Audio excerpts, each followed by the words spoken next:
قاضی اعجاز مالکی نے، شیخ عبدالحق محدث دہلوی نے، دیگر بزرگ جو سیرت نگار گزرے انہوں نے لکھا ہے کہ نبی پاک صلی اللہ علیہ وسلم کے اندر 100 مردوں سے زیادہ طاقت تھی.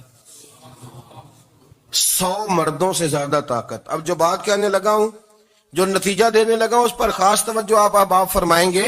ذرا فکری طور پر، نظریاتی طور پر ایک چیز کو سمجھیے. ہم سمجھتے ہیں کہ جوان لڑکا ہے جی جو مرضی کرے، عمر ہے جی. آپ ذرا بات پر غور کیجئے گا کہ حضور صلی اللہ علیہ وسلم میں طاقت 100 مردوں سے زیادہ ہے اور حیا کواری لڑکیوں سے بھی زیادہ ہے. ذرا اس بات کا تقابلی جائزہ کیجئے گا کہ طاقت 100 مرد سے زیادہ ہے لیکن حیا کواری لڑکی سے بھی زیادہ ہے. اس کا معنی یہ ہوا کہ جس ٹہنی کو پھل زیادہ لگ جاتے ہیں وہ جھکا کرتی ہے. تو حیا تو حسن ہے. حیا تو آپ کو پاک صاف کرے گا، حیا تو آپ کو نرالا کرے گا، انوکھا کرے گا. وہ ہمارے ایک دانشور ہیں، انہوں نے مضمون لکھا، کئی باتیں بڑی پسند آتی ہیں. وہ کہتے ہیں کہ میری اہلیہ، ان کو بھی کسی نے مس گائیڈ کر دیا تھا، حالانکہ اچھی خاتون ہے، کسی نے مس گائیڈ کر دیا. تو وہ بھی سماجی اور ویلفیئر، اور یہ خواتین کو شوق ہوتا نا بننے کا، تو وہ بھی سماج کے اندر اچھا مقام تلاش کرنے کے موڈ میں آ گئی. تو کہیں ایک دن جانا تھا تو بڑی بن سور کے میرے ساتھ وہ گاڑی میں بیٹھ گئی. تو میں گاڑی میں، عورتوں کو یہ بھی مسئلہ ہوتا ہے نا کہ ہماری تعریف کرو، تو کئی دفعہ بعد مردوں بیچاروں کو جھوٹ بولنا پڑتا ہے، تو زبردستی کراتی ہے نا جی. تو اس میں گنجائش بھی دی ہے شریعت نے گنجائش دی ہے کہ کبھی بیوی کو راضی کرنے کے لیے خلاف واقعہ بات کرنی پڑے تو کر لینی چاہیے.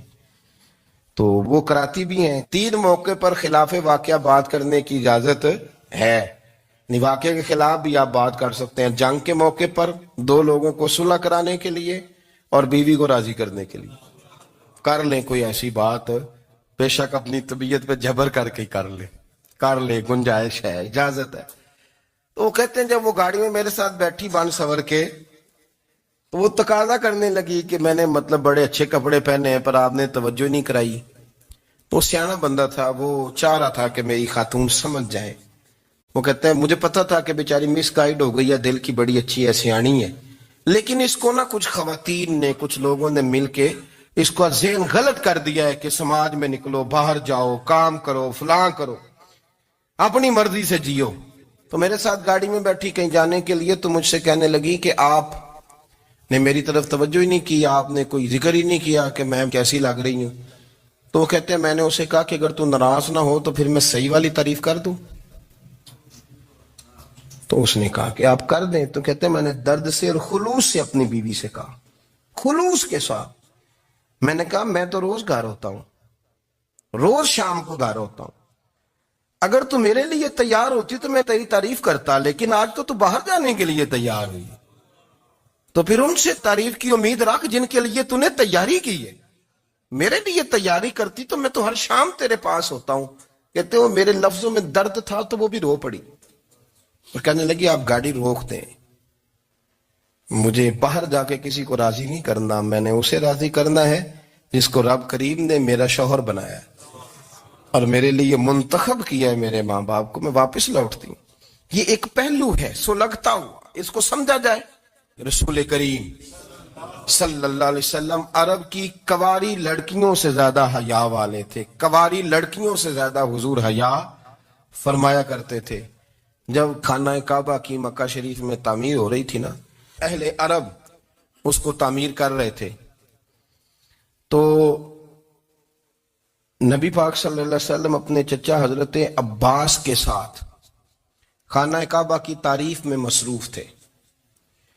تو عرب کے لوگ چونکہ لمبا کرتا پہنتے تھے پیروں تک، تو نیچے اگر کسی وقت کوئی چیز نہیں بھی ہوتی تھی تو کسی کو وہ نظر نہیں آتی تھی، چونکہ پردہ رہتا تھا، لمبا کرتا پہنا ہوا ہوتا تھا.